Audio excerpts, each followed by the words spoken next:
I stood there, glass of champagne in hand, and smiled while he laughed. My husband's father puffed up like a peacock, mocking my offer to help in front of the entire board. 53 million, he boasted. His voice echoed through the hall, mingling with the polite clinks of crystal glasses. I felt the sting. My cheeks didn't show it, but my mind sharpened, calm, calculating.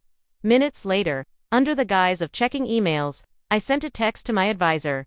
Pull every dollar from Parker Group.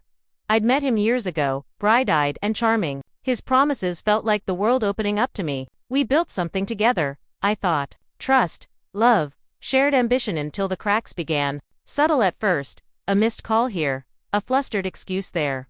I ignored the whispers of doubt. I wanted to believe, but the signs multiplied. The late-night meetings, the hidden accounts, the unexplained absences. The truth revealed itself in a single message, a careless screenshot left open on his phone. Heartbreaking, yes. Devastating.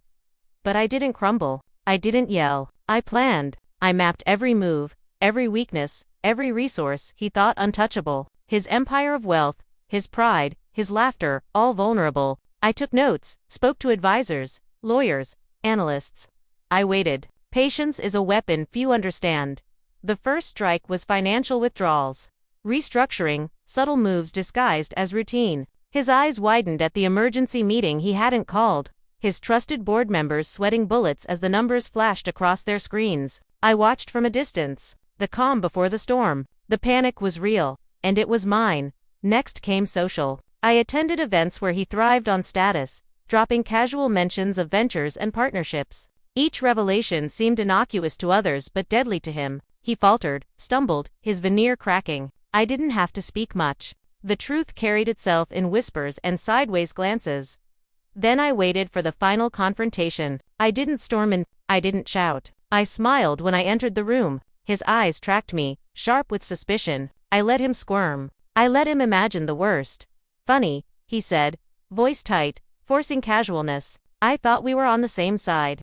I leaned closer, calm, precise. Oh, I never needed yours. My words hit like glass. The financial collapse hit him like a punch to the gut. Board members questioned. Partners pulled out. And in that precise moment, I watched his pride crumble. His laughter replaced by disbelief.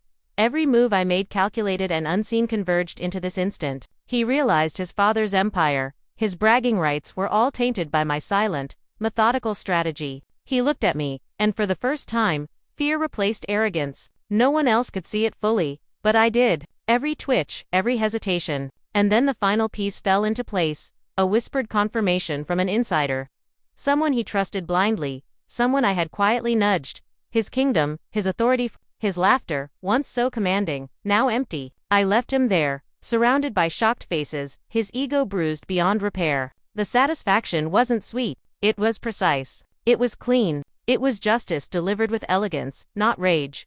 Later, I sat in my study, sipping wine, letting the quiet settle around me. The room was warm, the city lights flickering through the window. Relief, yes, but more than that, I had turned humiliation into strategy, betrayal into triumph. He had mocked me, flaunted his wealth, and underestimated me. I had not. I had stayed calm. I had waited. I had struck where it hurt the most, and he found out too late that someone else had taken his place. Not just in business, but in control, in authority, in power. I smiled to myself. Justice doesn't always roar. Sometimes it whispers through calculated moves, subtle maneuvers, patience. Today, it roared in his silence, and I was free.